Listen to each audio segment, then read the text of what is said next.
మనోహరి ప్రచండకి phone చేసి ఆ అంజు బుజ్జమ్మ ఇద్దరు ఇంట్లో ఎవరికి తెలియకుండా బయటికి వస్తున్నారు. ఇదే సరైన అవకాశం. ఇప్పుడైనా నువ్వు ఈ అవకాశాన్ని వినియోగించుకుంటావా, లేకుంటే ఇప్పుడు కూడా ప్లాన్ పాడు చేస్తావా అని మనోహరి ఫోన్ చేసి చెప్తుంది.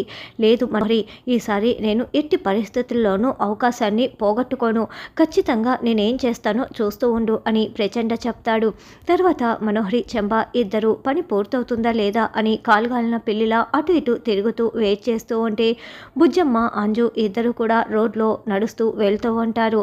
బుజ్జమ్మ ఫ్రెండ్కి బర్త్డే విషెస్ చెప్పటం కోసం ఇద్దరు ఎవరికి ఇంట్లో చెప్పకుండా ఆనంద్ ఆకాష్కి మాత్రమే చెప్పేసి అక్కడి నుంచి బయలుదేరి వెళ్తూ ఉంటారు. పిల్లలు ఎప్పుడెప్పుడు వస్తారా అని ప్రచండ శిష్యుడు ఇద్దరూ కూడా నల్ల దుప్పటి ముసుగుగా కప్పుకొని రోడ్డుపై ఒకచోట కూర్చొని వెయిట్ చేస్తూ ఉంటారు. అప్పుడే బుజ్జమ్మ అంజు వస్తూ ఉండటంతో మాంత్రిక అదుగో పిల్లలు వస్తున్నారు, ఆ బుజ్జమ్మ కూడా వస్తోంది మాంత్రిక అని చూపించటంతో వెంటనే ప్రచండ పిల్లల ముందుకు వచ్చి అడ్డుగా నిల్చుంటాడు. ఇక ప్రచండం చూసి పిల్లలు చాలా భయపడిపోతూ ఉంటారు. ఎన్నిసార్లు నువ్వు నా నుంచి తప్పించుకున్నావు, ఈరోజైతే నువ్వు నాకు దొరికిపోయావు, నా చేతుల్లో నుంచి ఈరోజు నువ్వు తప్పించుకోలేవు అని ప్రచండ చెప్తూ ఉంటే అతని దగ్గర నుంచి పారిపోవటానికి వెనుతిరుగుతారు. అయితే అప్పుడే శిష్యుడు వాళ్ళకి అడ్డంగా వచ్చి నిల్చుంటారు.